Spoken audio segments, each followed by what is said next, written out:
नमस्कार, स्वागत है आपका। आप देख रहे हैं आज तक, आपके साथ हूं मैं नेहा बाथम। लखीमपुर कांड से इस बुलेटिन की शुरुआत करेंगे क्योंकि इस मामले में अब सुप्रीम कोर्ट ने यूपी सरकार और यूपी पुलिस को फटकार लगाई है। यूपी सरकार को कड़े शब्दों में सुप्रीम कोर्ट ने यह कहा है कि अगर मामला 302 के तहत दर्ज था तो अब तक गिरफ्तारी क्यों नहीं हुई है। और यह सवाल लगातार विपक्षी दल भी उठा रहे हैं कि आखिरकार आशीष मिश्रा को गिरफ्तार क्यों नहीं किया गया है, क्यों इतनी देरी की गई है कि अब नौबत यह आ गई है कि आशीष मिश्रा फरार है। नोटिस चस्पा होने के बावजूद आशीष मिश्रा का कोई अता पता नहीं है।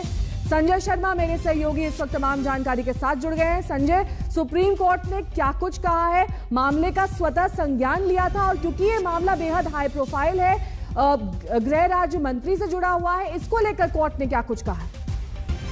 कोर्ट ने इसे लेकर ये साफ कहा है कि राज्य सरकार ने अब तक जो भी कार्रवाई की है कोर्ट उसे संतुष्ट नहीं है और ये भी कहा है कि इस मामले की जांच जिस भी एजेंसी से कराई जाए बहुत सतर्कता से करानी होगी क्योंकि इसमें बड़े बड़े नाम, बड़े अधिकारी और बड़े नाम इन्वॉल्व हैं। लिहाजा इसमें ये लग रहा है कि सुप्रीम कोर्ट ने संकेत दिए हैं कि सीबीआई के बजाय किसी और एजेंसी से या किसी और जरिए से इसकी जांच कैसे कराई जा सकती है। हो सकता है कि न्यायिक जांच पर आगे जब दशहरे की छुट्टियों के बाद कोर्ट इस मामले की अगली सुनवाई करेगा तो कोर्ट इसमें ये फाइनल कर सकता है कि आखिर जांच कैसे आगे बढ़े। लेकिन साथ ही ये भी कहा है कि सरकार से ये कह दिया जाए कि इसे सुनिश्चित करे कि इस मामले में जो भी सबूत है उसे बचा के रखा जाए, सुरक्षित और संरक्षित रखा जाए। साथ ही कोर्ट ने ये भी कहा कि अगर ये मौतें चाहे गोलियों से हुई हो या किसी और वजह से, लेकिन ये हत्या का मामला है और ये हत्याएं हुई हैं, लिहाजा इसकी जांच जरूरी है। और चूंकि बड़े बड़े नाम, बड़े बड़े पद, बड़े बड़े कद इसमें इन्वॉल्व हैं, लिहाजा जांच बिल्कुल परफेक्ट तरीके से होनी चाहिए और इसमें किसी तरह के कोई शक और शुबह की गुंजाइश नहीं हो। संजय, लेकिन यूपी सरकार की ओर से ये पक्ष रखा जा रहा है कि अगर कल 11 बजे तक आशीष मिश्रा पेश नहीं होते हैं तो अरेस्ट वारंट जारी कर दिया जाएगा। एक तरीके से फेस सेविंग एक्सरसाइज से कह सकते हैं। इस पर कोर्ट ने क्या कहा? इस पर कोर्ट ने साफ कहा, जिस समय ये कहा गया कि हमने उसको नोटिस दिया है और हमने उसको आज पेश होने को कहा था, लेकिन उसने टाइम मांगा है अभियुक्त ने और हमने कल 11 बजे तक उसे पेश होने को कहा है, 11 बजे तक। लेकिन कोर्ट ने कहा कि आप 302 के मामले में क्या पुलिस यही प्रक्रिया अपनाती है? अभियुक्त चाहे कोई भी हो लेकिन कानून को अपने तरीके से काम करना चाहिए और 302 के मामले में पुलिस ऐसे काम करती है, पुलिस सीधा जाकर अरेस्ट करती है, यही ना? तो आपने अभी तक अरेस्ट क्यों नहीं किया उसको? इस पर कोर्ट ने सवाल उठाए हैं और यही वजह है कि जब आदेश कोर्ट ने जारी किया तो उसमें साफ कर दिया है कि कोर्ट अब तक की सरकार की कार्रवाई से कतई संतुष्ट नहीं है। यानी मुझे भी लग रहा है कि कोर्ट के इस आदेश के बाद जो इस मामले में उबाल है वो फिलहाल ठंडा होने के आसार नजर नहीं आ रहे। संजय, साथ ही नोटिस चस्पा होने के बावजूद आशीष मिश्रा पेश नहीं हुए। उनका मोबाइल फोन बंद बताया जा रहा है, वो इस वक्त अनट्रेसेबल है। उनके रिश्तेदार ये कह रहे हैं कि कुछ भी छुपाने को नहीं है। ये पूरा का पूरा जो ये घालमेल है, जाहिर तौर पर सुप्रीम कोर्ट इसको लेकर ही नाराजगी व्यक्त करेगा ना। अब जिस व्यक्ति का 2 दिन पहले तक पता था, वो खुलकर बयानबाजी कर रहा था, उनके पिताजी बयानबाजी कर रहे थे, अब अचानक से वो गायब हो गया। जी हाँ, बिल्कुल। इसमें कोर्ट की एक टिप्पणी बहुत जबरदस्त है जिसमें कोर्ट ने कहा कि 302 के अभियुक्त के साथ क्या हमेशा पुलिस ऐसे ही बर्ताव करती है? पुलिस तो सीधा जाकर अरेस्ट करती है, तो इस मामले में ऐसा क्यों नहीं हुआ? और उत्तर प्रदेश सरकार की तरफ से जो दलीलें दी जा रही थी उसमें कहीं ना कहीं जो हमें लगता है कि आत्मविश्वास का अभाव रहता है वो था और उनके वकील दलीलें तो दे रहे थे लेकिन वो लग रहा था कि खुद ही बहुत कॉन्फिडेंट नहीं है इस मामले को लेकर और उन्होंने खुद भी एक आध बार ये कहा कि हाँ, ये हत्या का मामला है, लिहाजा इसी हिसाब से इसकी जांच होगी।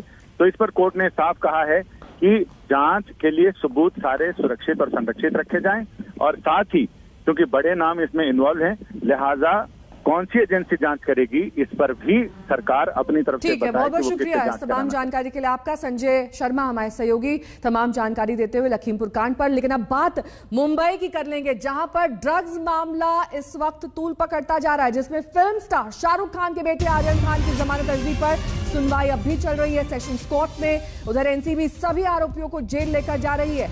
आरोपियों को आर्थर रोड जेल ले जाया जा रहा है। जेल से पहले जेजे अस्पताल में आरोपियों का मेडिकल टेस्ट किया जाएगा। कोर्ट ने कल आर्यन और 7 अन्य आरोपियों को 14 दिन की न्यायिक हिरासत में भेज दिया था।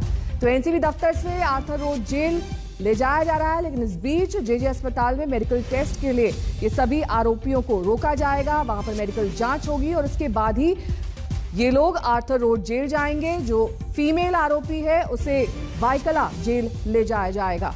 जेल से पहले आरोपियों का मेडिकल टेस्ट किया जा रहा है। सभी 8 आरोपियों का मेडिकल टेस्ट कराया जाएगा आर्थर रोड जेल ले जाने से पहले।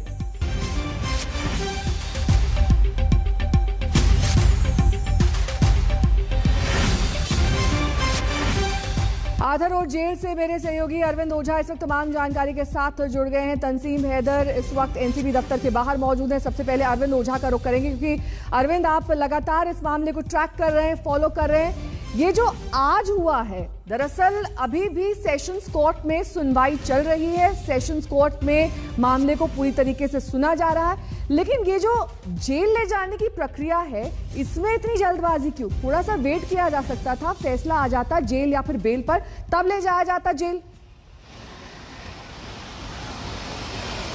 नहीं, आप समझिए, जेल तो पहले ही भेजा जा चुका है। कल ही न्यायिक हिरासत में जो तमाम आरोपी हैं नेहा, उनको जेल तो भेजा ही गया था, लेकिन चूंकि 7 बजे के बाद फैसला आया था और जो मुंबई का जेल मैनुअल है उसके मुताबिक 7 बजे जहां ये जो जेल के फाटक है वो बंद हो जाते हैं, इसलिए अदालत ने नारकोटिक्स कंट्रोल ब्यूरो को ये कहा था कि आज की रात नारकोटिक्स कंट्रोल ब्यूरो ही का दफ्तर ही अस्थायी जेल होगा।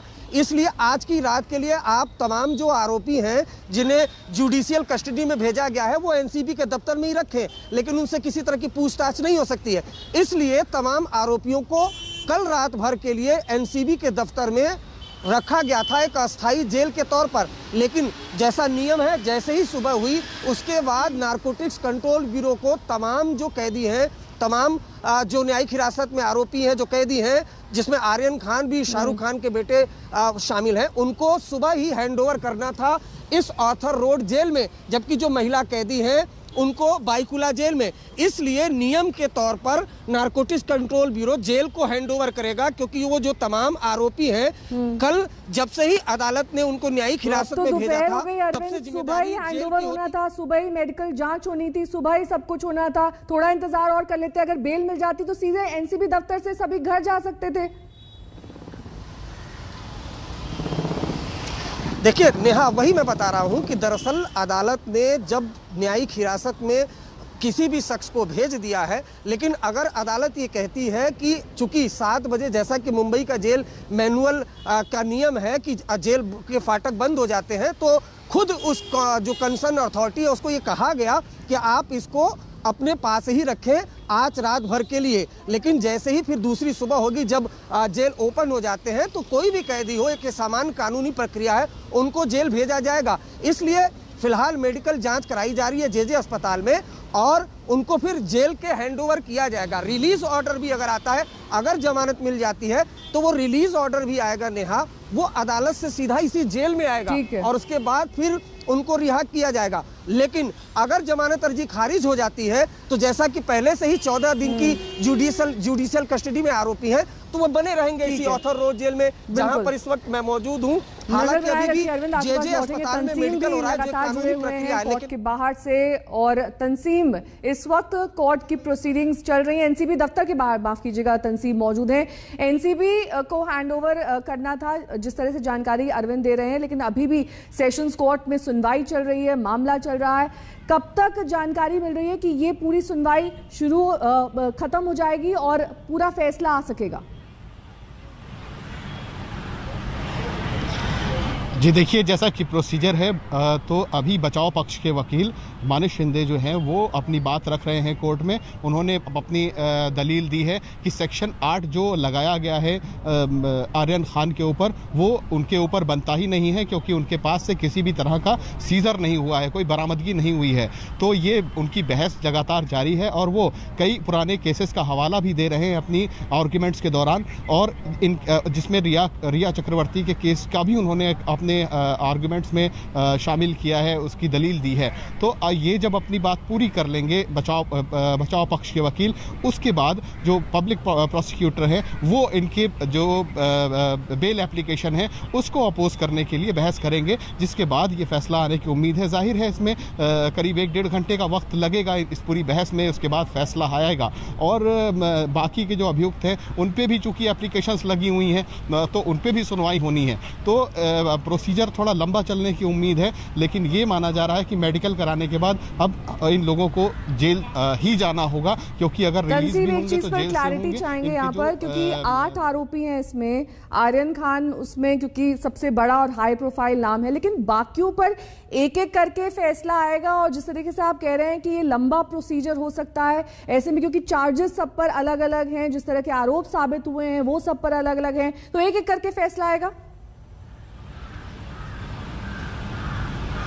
जी देखिए, आर्यन खान पे जो आएगा बेल ऑर्डर पे फैसला, ये आर्यन खान पे ही बहस चल रही है अभी फिलहाल। और इसमें जो बाकी अक्यूज हैं उनके अलग अलग जो वकील हैं उन्होंने कल अपनी अभियुक्तों की अलग अलग बेल एप्लीकेशंस फाइल की हैं। ये पूरी एक बेल एप्लीकेशन नहीं है, इसमें अलग-अलग वकीलों ने जो अपने वकीलों की बेल एप्लीकेशन फाइल की है उस पर अलग अलग सुनवाई होगी। फिलहाल जो सुनवाई हो रही है वो आर्यन खान को लेकर हो रही है, और उसके बाद बाकी के जो वकील हैं वो अपनी बात रखेंगे, अपने वकीलों के लिए आर्गूमेंट्स करेंगे। और अगर कोर्ट के पास जिनके पास से बरामदगी हुई है उन पे अगर कोर्ट सुनना चाहेगा तो सुनेगा, नहीं तो उनको बेल खारिज करके सेशंस कोर्ट में भेज देगा। तो उन अभियुक्तों को सेशन कोर्ट में अपनी एप्लीकेशंस लगानी होगी या फिर एनडीपीएस कोर्ट में भेज दिया जाएगा जहां पे लगा। लेकिन आर्यन खान को लेके इसलिए सुना जा रहा है कि आर्यन खान पे जो पहली एप्लीकेशन फाइल की गई थी वो सतीश माने शिंदे की तरफ से फाइल की गई थी बेल एप्लीकेशन, लिहाजा उनकी एप्लीकेशन पे सुनवाई और बहस जारी है। ठीक है तंजीम, मैं आपको यहाँ पर रोकना चाहूंगी क्योंकि मेडिकल जांच के लिए जेजे अस्पताल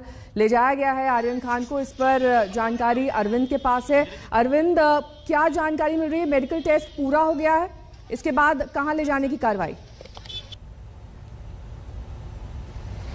जी देखिए, मैं आपको बताऊं कि जेजे अस्पताल में मेडिकल हो रहा है जहां हमारे सहयोगी मुस्तफ़ा हैं, लेकिन चूंकि कुल मिलाकर 8 कैदी हैं, चूंकि वो न्यायिक हिरासत में है, लेकिन कुछ वक्त लग सकता है जेजे अस्पताल में, जो हमें जानकारी मिल रही है।